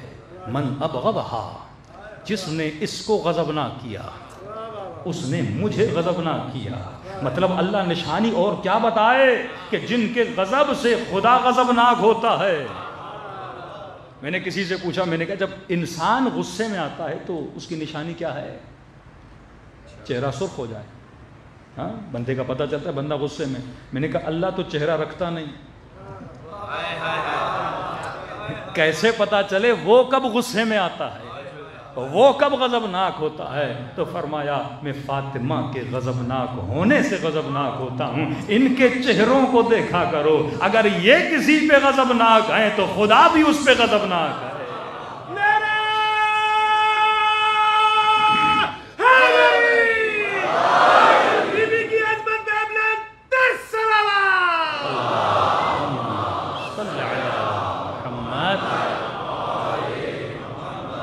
آج مسلمان صرف بیٹھ جائے اور فضائل اہل بیت میں جو نبی نے حدیثیں بولی ان کو جمع کرنا شروع کرے. کچھ تو تھا نا آل رسول کے لیے جس کے بارے میں اتنی حدیثیں، اتنی فضیلتیں ہیں. مباہلہ میں اگر لے جا رہے ہیں، قرآن کی آیت ہے نا، اپنا نفس بنا کے علی کو لے جا رہے ہیں، بیٹیوں کی جگہ پہ فاطمہ کو لے جا رہے ہیں، بیٹوں کی جگہ پہ حسن و حسین کو لے جا رہے ہیں. اتنی معرفت تو تھی نا اس زمانے کے مسیحیوں کو، جب انہوں نے یہ چہرے دیکھے کہ ہم مباہلے پہ نہیں آئیں گے. یہ ایسے پاک چہرے لے کر آئے ہیں. تو بہترین تفسیر خدا نے سورہ حمد میں بتا دی، روڈ میپ بتا دیا. انسان کے سارے مسائل کا حل قرآن میں موجود ہے، لیکن ضرورت اسی بات کی ہے کہ ہم قرآن پڑھیں، قرآن سمجھیں اور اس سے ہدایت لیں. ہم نہج البلاغہ پڑھیں، اقوال معصومین پڑھیں، وہ خزانے اہل بیت دے کر گئے. واللہ صرف صحیفہ سجادیہ پہ کئی اشرے ہو سکتے ہیں، دعائے مکارم الاخلاق پہ کئی اشرے ہو سکتے ہیں. امام جعفر صادق کا رسالہ حقوق ہے، صلوات پڑھیں. رسالہ حقوق آپ پڑھیں گے، مولا نے ہر حق بتایا ہے اس میں. یہ کس کے لیے ہیں؟ یہ ہمارے لیے ہیں. لیکن آج ہم اپنے مسائل کا حل کہاں حل کرنے جاتے ہیں؟ کہ کسی سائیکٹرسٹ کے پاس چلے جاتے ہیں. یہ نہیں کہ اپنی زندگی کے مسائل کا حل کس سے لیں؟ اہل بیت علیہ الصلوۃ والسلام سے. آج زندگیوں میں پریشانیاں کیوں ہیں؟ کیونکہ اللہ کی سب سے بڑی نعمت اور دولت جو اللہ نے انسان کو دی وہ انسان کی اولاد ہے. میں بار بار مجلسوں میں کہہ رہا ہوں، اپنی نسلوں کو بچاؤ. کبھی مال دنیا کی خاطر، لگژری لائف اسٹائل کے لیے اپنی زندگیوں کو تباہ و برباد نہ کرنا. اللہ رزق حلال دے رہا ہے، کماؤ، محنت کرو. مال کا دشمن خدا نہیں ہے. معصوم فرماتا ہمارے شیعوں کی کچھ نشانیاں ہیں. مولا کیا نشانیاں ہیں؟ فرماتا ہے یہ غریب ہوں یا امیر ہوں، یہ ہمیشہ مومنوں کی مدد کرتے ہیں. یہ نہیں کہ امیر ہوں تو کریں گے، کہ غریب ہوں یا امیر ہوں. اور ہر بندہ یہ دعا کرتا ہے نا کہ خدا وہ دن میری زندگی میں لائے کہ میں امام زمانہ کو دیکھوں. کئی مومنین عمل انجام دیتے ہیں کہ ایک جھلک امام کی مل جائے. جب میں نے چھٹے امام کی حدیث پڑھی نا، امام فرماتے ہیں ہمارے کچھ شیعہ ایسے ہیں جن کو دیکھنے کے لیے ہم مشتاق ہیں. یعنی جو اشتیاق تیرے دل میں امام زمانہ کے لیے نا، جن کو دیکھنے کے لیے میں جعفر صادق مشتاق ہوں. پھر مولا قسم کھاتے ہیں, مجھے قسم ہے اس خدا کی جس کی قبضہ قدرت میں جعفر صادق کی جان ہے. امام جب قسم کھائے نا تو سمجھو قسم کی ویلیو کھانے کے لیے, موضوع کو اہمیت دینے کے لیے مولا یہ نہیں کہ ہمیں شک ہے امام کی بات پہ, اہمیت دینا چاہتے ایک موضوع پر کہ مجھے قسم ہے اس خدا کی جس کی قبضہ قدرت میں جعفر صادق کی جان ہے. کچھ ایسے شیعہ ہیں جن کے ساتھ بیٹھنے کے لیے میں جعفر صادق مشتاق ہوں کہ مولا وہ کون سے شیعہ ہیں, کہ وہ شیعہ ہیں کہ کائنات کی دولتیں ان کے سامنے رکھی جائیں لیکن مچھر کے پر کے برابر بھی ویلیو نہیں رکھتا. مال دیا جائے, دولت دی جائے, کہ دنیا کی قیمت و ارزش ان کے سامنے مچھر کے پر کے برابر بھی نہیں ہے. اب تو یہ سوچ, تو ایمان کا سودا کس کے لیے کر رہا ہے؟ دولت کے لیے. ہاں دولت کماؤ لیکن دین پہ کمپرومائز نہ کرو. آج کمپرومائز ہو رہا ہے. آج مال, امام زمانہ نے 2 وصیتیں کی تھی, کہ ایک تقوی الہی, خوف خدا تھامے رکھنا, دوسرا دنیا کی محبت میں اتنا آگے نہ بڑھنا کہ شریعت خدا کو پامال کر دو. اہل بیت کل بھی میں نے کہا غیور ہیں. آج ایک مولوی کی ویلیو کیا ہے عوام میں؟ مختصر وقت ہے 2 جملے. ایک عالم کی ویلیو کیا ہے عوام میں؟ آج ایک عالم کی یہ ویلیو ہے کہ اسے اپنی شادی میں بلا کے صرف نکاح پڑھایا جائے بس. ہمارے کراچی میں ایک مولانا تھے, ایک شادی میں گئے کہ مولانا وہ ہنگامہ بدتمیزی تھا, شریعت خدا پامال. یہ جب ہم پامال کرتے ہیں نا ہمیں پتہ نہیں ہوتا ہم کس سے جنگ کر رہے ہیں. مطلب خدا نے ایک حکم دیا, میں کہتا ہوں اللہ نہیں کرتا, تجھے جو کرنا ہے تو کر. تو نے بولا نا یہ واجب ہے, میں نہیں بولتا. اور دوسری دشمنی کرتے ہیں مولانا صاحب سے. مولانا کیوں ہمیں بول رہے ہیں؟ یہ بھی فطرت انسان ہے. جب آپ میں عیب ہوتا ہے نا, موضوع فرماتے ہیں تجھے شکریہ کرنا چاہیے جو تجھے تیرا عیب بتائے. گھر میں آئینہ ہے کہ نہیں ہے؟ نہیں آپ کے گھروں میں آئینہ ہے نا, تو سر تو ہلائیے, پتا تو چلے آئینہ ہے. آج تک ہوا کہ آئینے کے سامنے جاؤ اور آئینہ دکھائے کہ یہاں کالک ہے اور جوتا اٹھا کے آئینے کو مارنا شروع کر دو کہ تم مجھے کیوں بتا رہے ہو؟ نہیں, وہاں کپڑا لے کے اور صاف کرتا ہے, اور بتا اور بتا. کیونکہ جسم کی ویلیو ہے نا. لوگوں کے سامنے جاؤں گا تو لوگ کالک کو نہ دیکھیں. فرماتے ہیں المؤمن مرآۃ المؤمن, مومن مومن کا آئینہ ہے. تجھے اگر اپنے عیب کا پتہ چلے اسے دور کر, تو لڑتا کیوں ہے؟ کوئی بولے کہ آپ غصہ بہت کرتے ہو تم اس پہ لڑو گے, کوئی بولے آپ چوری کرتے ہو بری بات ہے آپ لڑو, ہم لڑتے ہیں. یہ ہماری صفت, یہ صفت شیطانی ہے کہ شیطان اس کے بجائے کہ خدا کو بولے کہ خدایا میں نے غلطی کی, تو کہنے لگا اے خدا تو نے مجھے گمراہ کیا ہے, تیری غلطی ہے, تو آدم کو نہ بناتا, میں تیرے مقابلے میں تھوڑی کھڑا ہوتا. جو اپنی غلطی نہ مانے وہ شیطان ہے, جو اپنے عیب کو دور نہ کرے وہ شیطان ہے. ہمارے استاد تھے ایران میں. اب ظاہر ہے آج کل ایرانی جوانوں میں بھی بڑی تیزی سے بے دینی پھیل رہی ہے. دشمن خاموش نہیں بیٹھتا, کہیں بھی خاموش نہیں بیٹھتا, یہ آپ کی بھول ہے. تو کہتے ہیں ایک جگہ تبلیغ کرنے گئے, کہا بھائی حجاب کرو, روزہ رکھو, نماز پڑھو. کہتے ہیں مجلس پڑھ کے باہر نکلے. اب ظاہر کئی بے دین لوگ بھی تو ہوتے ہیں نا, ان کو مولویوں کو چڑھانے میں مزہ آتا ہے. اب وہ یہ سمجھتے ہیں اگر ہم بے دینی کریں گے تو مولوی چڑھ جائے گا. کوئی خاتون کے مولانا کے سامنے چلو انہوں نے آج حجاب پہ پڑھا ہے, میں حجاب اتار کے سامنے سے گزرتی ہوں تو مولانا اب ہمارا کیا جائے, آپ حجاب نہیں کرو گی جہنم میں جوتے خود کھاؤ گی, مولوی کا کیا جانا ہے.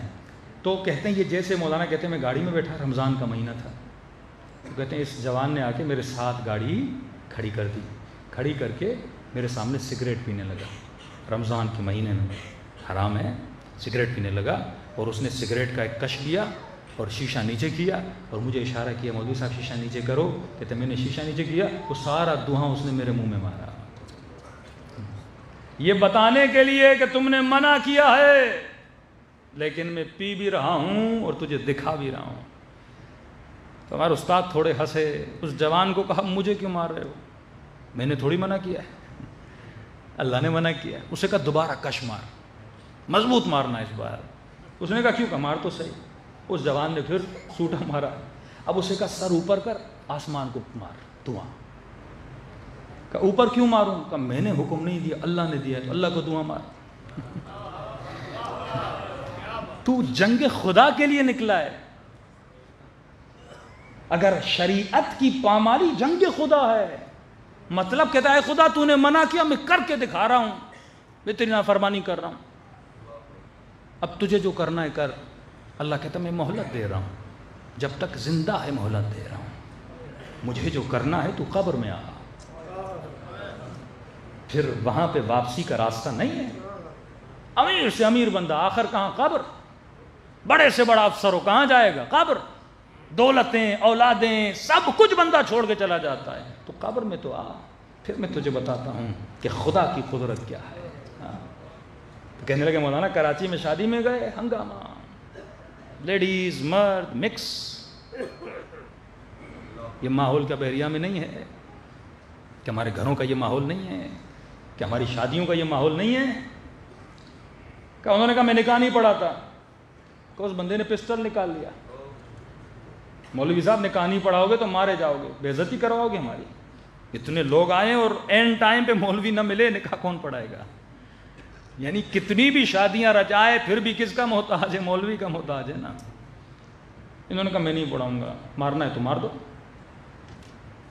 تو کہا کب پڑھائیں گے؟ کہا تھوڑا بے حیائی ختم کرو، ایک کمرے میں لے جاؤ دولہے کو، میں ان لوگوں کے بیچ میں آ کے نکاح نہیں پڑھاؤں گا. کہتے مولانا جلدی جلدی میں نے نکاح پڑھایا، جو اس نے نذرانہ جو بھی دینا تھا وہ بھی اس کے منہ پہ مارا. میں نے کہا آج تمہاری شادی میں آیا ہوں، جس شادی میں مجھ جیسا مولوی نہیں آ سکتا تو تیری شادی میں امام زمانہ کیسے آئے گا؟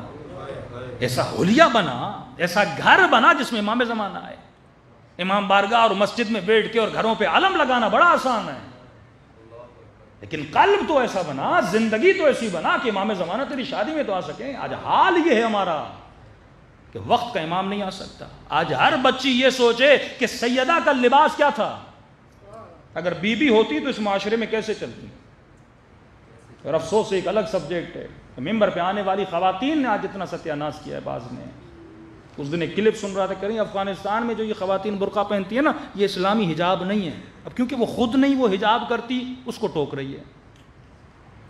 بھئی تمہارا کام ہے جو نہیں کرتی ان کو ٹوکو. یہ بیچاری افغانی خواتین یا پٹھانوں کے یہاں جو حجاب ہوتا ہے ایک بڑا برقع پہنتے ہیں، آپ سب کو پتہ ہے. شروع میں ہمیں یاد ہے ہمارے بڑے بھی یہی برقع پہنتے تھے. اب تم ان کو کیوں ٹوک رہے ہو؟ پھر کیوں مصائب میں پڑھتے ہو کہ اہل بیت کی عورتیں کجاووں میں جاتی تھیں، اونٹوں کی اماریوں میں جاتی تھیں؟ پھر کیا تم کل جناب سیدہ کے حجاب کو بھی ٹوکو گی؟ کیونکہ تم نے اپنا حجاب کم کیا ہے تو اسے ٹوک رہی ہو. تو کہتے ہیں نہیں، تمام توضیح المسائل رسالوں میں لکھا ہوا ہے واجب حجاب ہی ہے. وجوب میں اور اخلاق میں زمین و آسمان کا فرق ہے، لوگوں کو یہ پتہ نہیں لگتا. میں ایک چھوٹی سی مثال دوں، اگر میں بحریہ ٹاؤن میں شارٹس پہن کے چلوں، چھوٹے سے ایک ٹی شرٹ پہنوں اور چھوٹی سی شلوار پہنوں، حرام ہے کیا؟ شرعن حرام ہے کیا؟ نہیں، لیکن برا ہے. ایک مولانا یہ لباس پہنے تو بولتے ہیں شرعن حلال ہے، اخلاقاً حرام ہے. یہ بات یاد رکھیے. کئی لوگ توضیح المسائل سے ایسی چیزیں نکالتے، بھائی مجتہد نے یہ بول دیا، مثلا باپ بیٹی کو اتنا دیکھ سکتا ہے، یہ کیسی بے حیائی کا فتویٰ آ گیا. بھائی شریعت منیمم بتاتی ہے، اخلاق میکسیمم بتاتا ہے.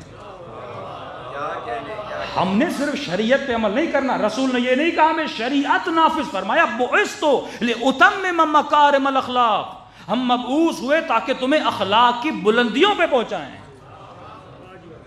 لیکن آج سارا معاشرہ منیمم پہ آ گیا نا. میں بار بار کیوں ویسٹرن کی باتیں کرتا ہوں؟ کیونکہ وہاں کے بچے منیمم پہ بھی راضی نہیں ہیں، یعنی اخلاق تو دور ہے، منیمم.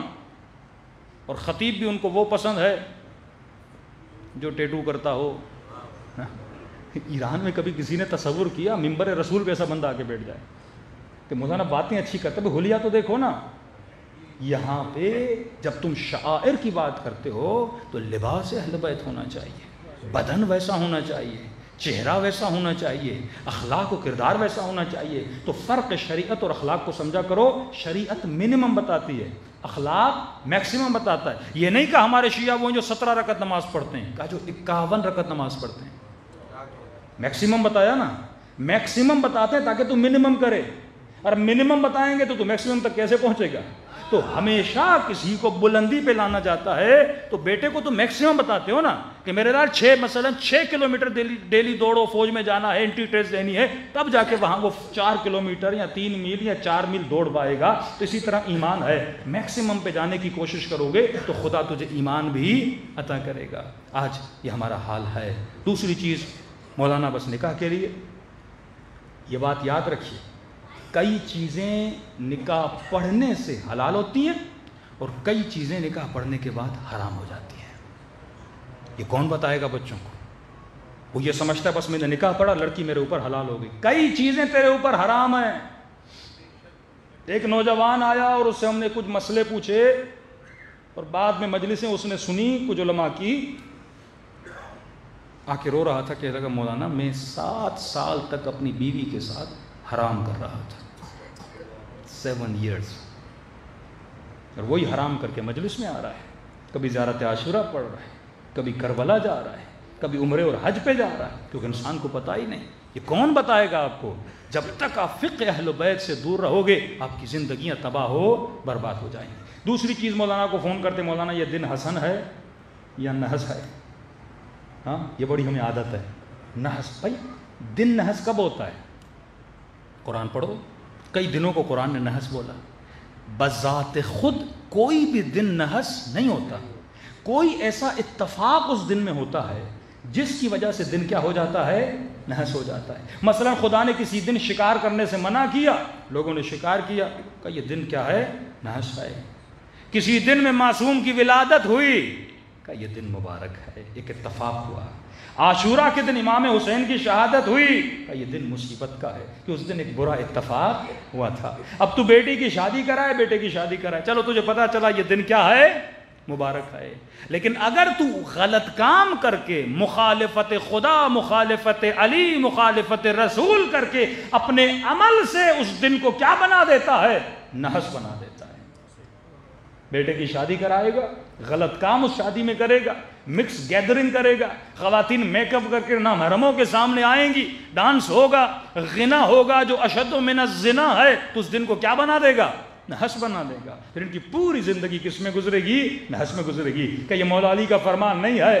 مومن کے لیے ہر وہ دن عید کا دن ہے جس میں وہ گناہ نہ کرے۔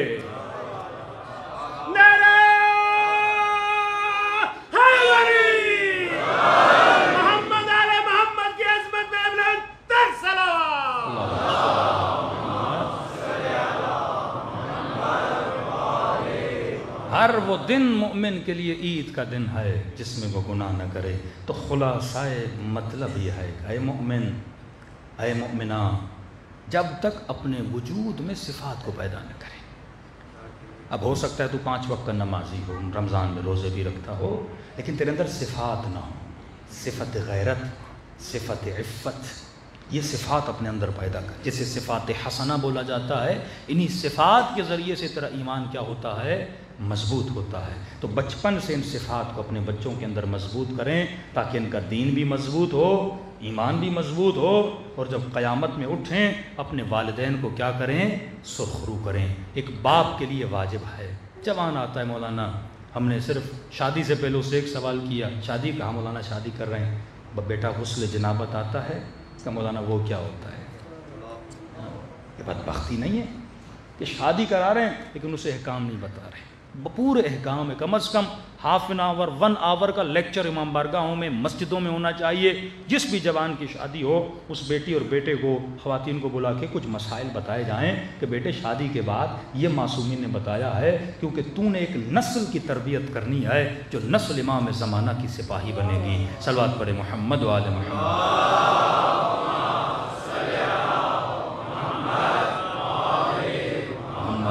اجل فرجوں۔ تو جب تک فکر اہل بیت ہمارے گھروں میں نافذ نہیں ہوتی، ہمارے ڈیسیجن فکر اہل بیت کے مطابق ہونے چاہیے، ہمارے اعمال، پھر دیکھیے رزق اور برکت آپ کے گھروں میں کیسے آتی ہے۔ ہم جس پیٹرن پہ چلتے ہیں وہ اگینسٹ آف اہل بیت ہوتا ہے، پھر رزلٹ نہیں نکلتا، پھر ہم کہتے ہیں مولانا کوئی دعا، کوئی ورد بتائیے۔ دعاؤں وردوں سے کام نہیں ہوتا جب تک عملی طور پہ اہل بیت کی زندگی کو فالو نہ کیا جائے۔ صلوات پڑھے محمد و آل محمد۔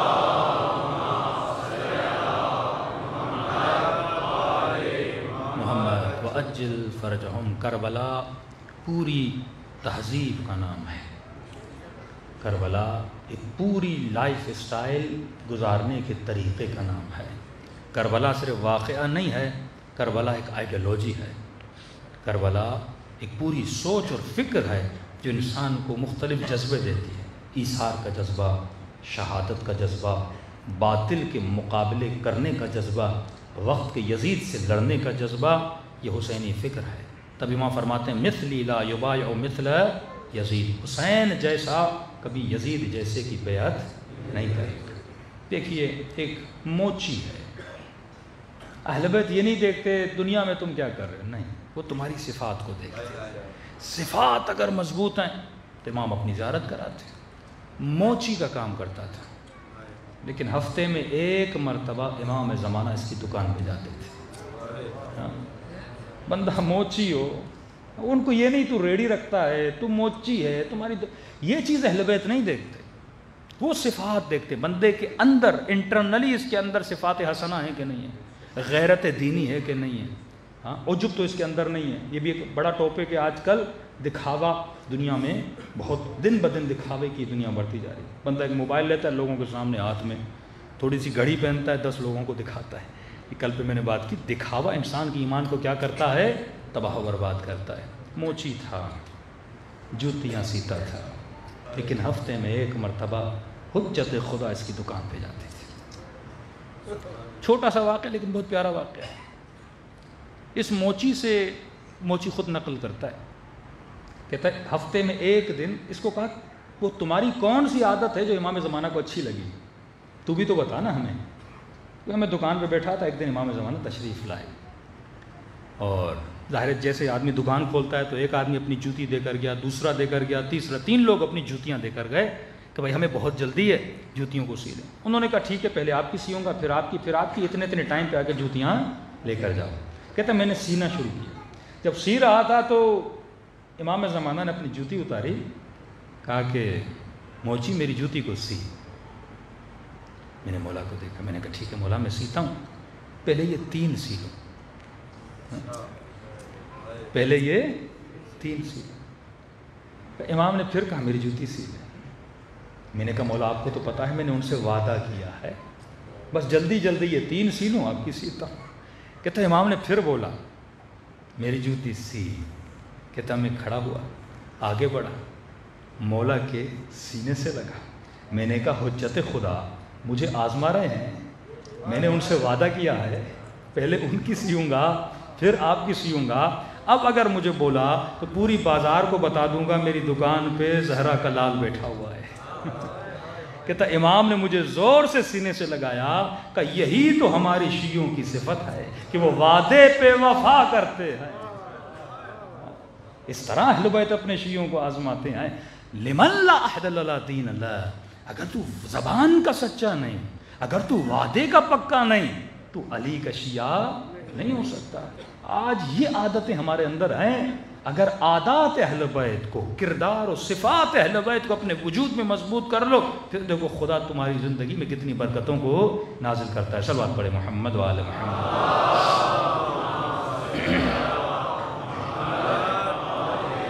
محمد وعجل فرجہم۔ عادتیں اتنی جلدی بلڈ نہیں ہوتی، آہستہ آہستہ صفات حسنہ۔ خود کو علوم اہل بیت، ایک کتاب اٹھا لے زندگی میں، ایک کتاب، اس کتاب کو ڈیلی تھوڑا تھوڑا کر کے پڑھیں۔ کوئی اخلاقی کتاب ہو جس سے آپ کی بری عادتیں دور ہوں، اس طرح اپنی وجود کو ڈیولپ کرتے رہیں، اہل بیت کے قریب ہو جائیں گے۔ آئیے دلوں کو کربلا لے کر چلیں، سلام کریں ان ہستیوں پہ جنہوں نے اپنا سب کچھ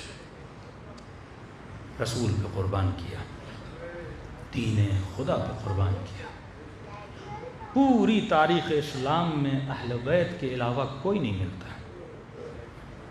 لوٹنے والے بہت ملیں گے، لیکن دین پہ لٹانے والے بہت کم ملیں گے، اور وہ بھی حسین نبی کا نواسا، جس کو نبی کبھی مسجد میں دکھا رہے ہیں اپنی گھٹنوں پہ بٹھا بٹھا کر، کبھی اپنی پیٹھ پہ سوار کر کے ان کے لیے سوار بن رہے ہیں۔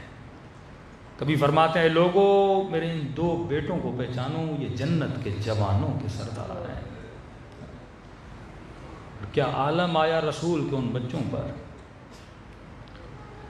کہ ان کے بدن پہ گھوڑے دوڑائے گئے، 4 سال کی بچی کو تماچے مارے گئے۔ کئی اوقات مصائب کو محسوس کرنا پڑتا ہے۔ میں نے کئی بار علماء سے پوچھا، میں نے کہا کہ یہ محرم میں اہل بیت کے چاہنے والوں کو کیا ہوتا ہے؟ پورا سال ہمارے دل اتنے نرم نہیں ہوتے جتنے محرم کے دنوں میں ہو جاتے ہیں۔ گویا دل منقلب ہو جاتا ہے، عجیب اضطراب انسان کے دل میں محرم کے دنوں میں پیدا ہوتا ہے۔ تو فرماتے ہیں کیونکہ ہم سب نے امام زمانہ سے بیعت کیے، کیونکہ ہمارا وجود متصل ہے امام زمانہ سے، کہ جیسے محرم کا چاند نظر آتا ہے، غم کے پہاڑ امام کے دل پہ ٹوٹتے ہیں، اور اس کا اثر کس پہ ہوتا ہے؟ تمام شیعیان امام کے دلوں پہ امام کے غم کا اثر ہوتا ہے۔ اور اگر سارا غم مومن کے دل پہ آ جائے نا، جس کا دل پھٹ جائے۔ میرے چھٹے امام فرماتے ہیں ہم نے 40 پردے اپنے شیعوں کے دلوں پہ چڑھائے ہیں۔ اگر یہ حقیقت مصیبت حسین کو دیکھ لیں، کوئی بھی بندہ زندہ نہ رہ پائے۔ پر میں ابھی تو رویا نہیں، تو رونا چاہتا ہے۔ تم سب کے سروں کے پیچھے میری دادی زہرا کھڑی ہو جاتی ہے، دعا کے لیے ہاتھوں کو بلند کرتی ہیں، اے خدا یہ میرے حسین کا عزادار ہے۔ کتنے خوش نصیب ہو سیدہ کی زباں پہ آج تیرا نام ہے۔ اگر وہ بی بی ہمارے حق میں دعا کریں تو یقیناً آخرت آباد ہو جائے گی۔ قلوب کو کربلا لے جائیں اور ثواب زیارت حسین، سلام حسین سے حاصل کریں۔ السلام علی الحسین وعلی علی ابن الحسین وعلی اولاد وعلی اصحاب، سب مل کے السلام علی وعلی علی ابن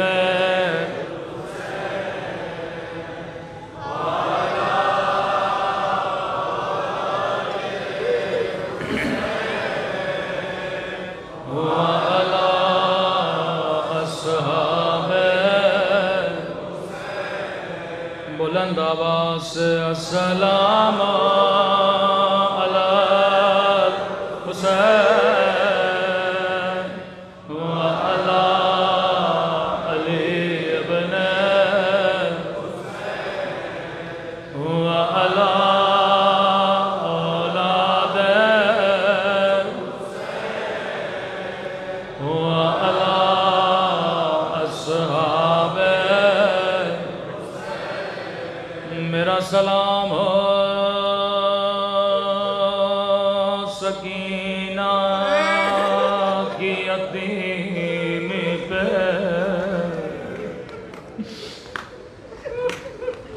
میرا سلام ہو ننھی سی بچی کے ننے سے زخمی کانوں پہ،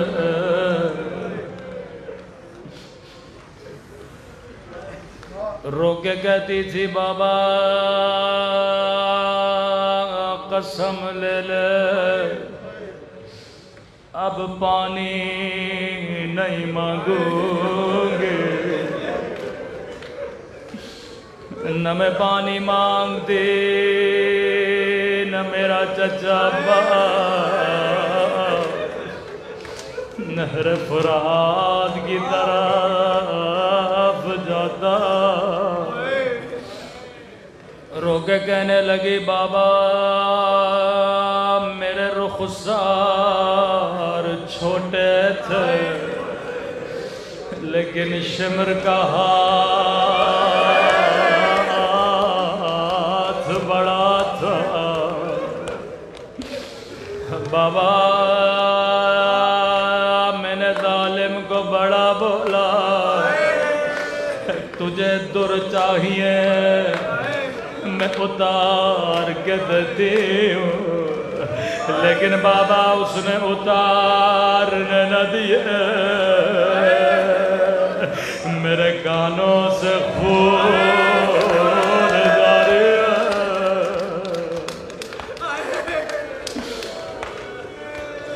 تب امام حسین فرماتے ہیں مومن جب بھی پانی پیو میری سکینہ کو ضرور یاد کیا کرو، ایک ایک بوند کے لیے میری بچی کو پتھر مارے گا۔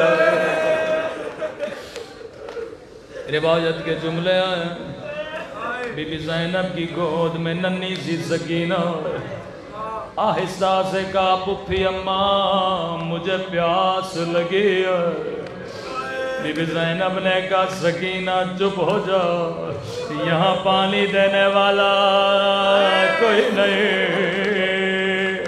پتھر مارنے والا بہت ہے۔ قیامت کا منظر تھا، ساقی کوثر کی پوتی ساقی کوثر کی بیٹی سے پانی مانگ رہی ہے۔ چھت پہ ایک مومنہ بیٹھی تھی، وہ یہ سارا منظر دیکھ رہی تھی، دوڑی دوڑی گئی گلاس میں پانی بھرا، آ کر بی بی زینب کو دیا، کہتی ہے قیدی بی بی میرے مولا فرمایا کرتے تھے اللہ قیدیوں کی دعا کبھی رد نہیں کرتا، جب تیری بچی پانی پی لے میرے لیے کچھ دعائیں کر لینا۔ بی بی زینب نے کہا سکینہ ہم سید کسی کا احسان نہیں اٹھاتے، پہلے اس کے لیے دعا کرو بعد میں پانی پینا۔ راوی کہتا ابھی تک بچی کا چہرہ نیچے تھا، بچی نے دعا کے لیے چہرہ بلند کیا، ننھے سے ہاتھوں کو اٹھایا، بتا تیرے لیے کون سی دعا کروں؟ کہ جیسے مومنہ کی نگاہ زخمی کانوں پہ پڑ گئے، زخمی رخساروں پہ پڑ گئے، یہ اپنی ساری دعائیں بھول گئے۔ کہتی ہے قیدی بی بی دعا کرو اللہ میری بچی کو تیری طرح یتیم نہ بنائے، اللہ میری بچی کو تیری طرح قید نہ بنائے۔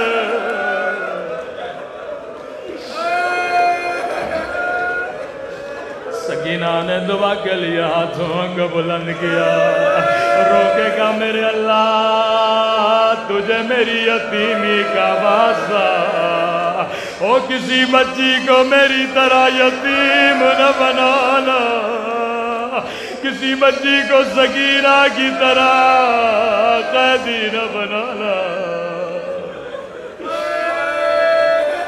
مومنہ بتا تیری دوسری دعا کون سی؟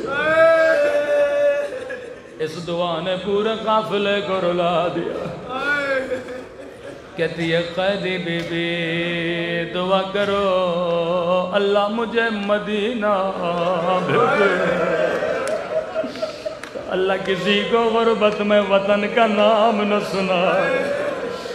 زینب کو نانا کا روزہ یاد آیا، سغرا یاد آ گئے، کہ مومنہ مدینے میں تیرا کون ہے؟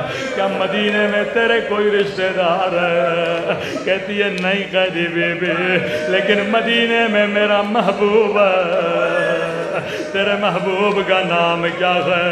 او قیدی بی بی مدینے میں میرا حسین ہے، مدینے میں میرا عباس ہے، مدینے میں میرا علی اکبر ہے، مدینے میں مجھے قرآن پڑھانے والے، مدینے میں مجھے حجاب سکھانے والے۔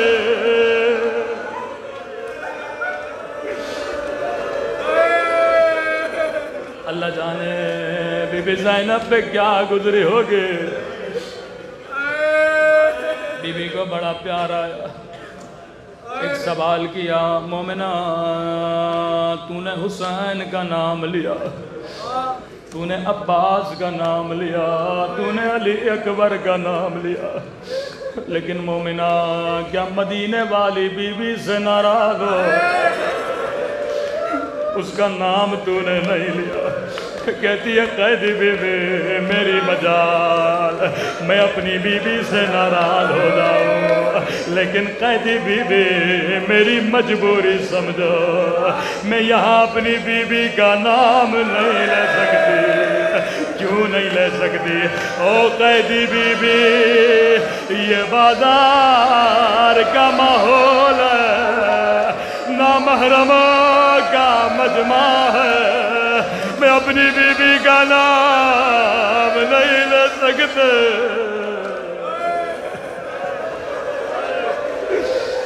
اللہ جانے زینب پہ کیا گزرے۔ بی بی زینب نے کہا مومنہ اگر میں دعا کروں تیری دعا یہی قبول ہو تو کیا کہو گی؟ کہتی ہے قیدی بی بی کیا کہنا چاہتی ہو؟ کہ اگر مدینے والی تجھے بازار میں نظر آ جائے تو کیا کہو گی؟ ایک مرتبہ مومنہ جلال میں آتی ہے، او قیدی بی بی زبان سنبھال کے بات کرو، میری بی بی تجھ جیسی قید لے کہ بازاروں میں آئے، میری بی بی نام ہے علی کی بیٹی کا۔ اتنا کہنا تھا زینب کو جلال اپنا چہرہ اٹھایا، کہا ام حبیبہ نہیں پہچانا، انا زینب بندالے۔ ارے وہ دن گزر گئے، میرا عباس مارا گیا، میرا حسین مارا گیا۔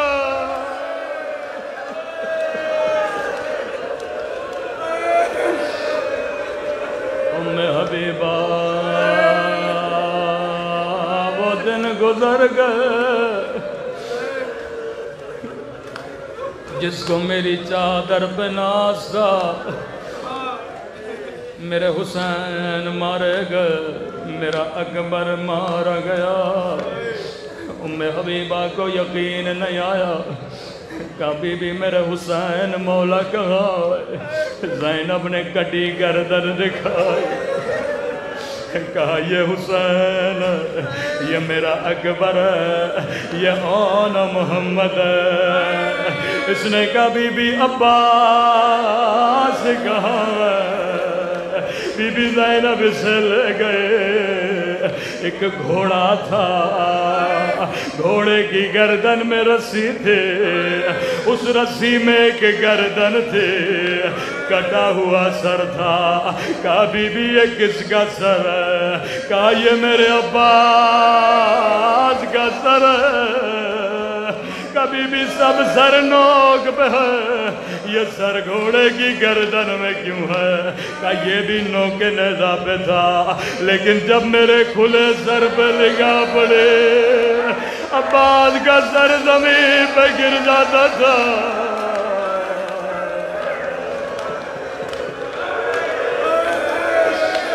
آئے میں قربان راضی عباس تیری غیرت پہ، اے خدا تجھے عباس کی غیرت کا واسطہ، ہمارے جوانوں کی غیرت کی حفاظت فرما، تجھے زینب کے حیا کا واسطہ، ہماری ماں بہنوں کے پردوں کی حفاظت فرما، آج کے رونے کا واسطہ ہمیں قبر کے رونے سے محفوظ فرما، قیامت کے رونے سے محفوظ فرما، قبر و قیامت میں شفاعت امام حسین نصیب فرما۔ اے خدا بحق محمد آل محمد ان گنہگار آنکھوں کو امام زمانہ کی زیارت نصیب فرما، ہم سب کو مولا کے آوان و انصار میں شریک فرما، جو مانگا نہیں مانگا اپنے خزانے قدرت سے عطا فرما۔ ربنا تقبل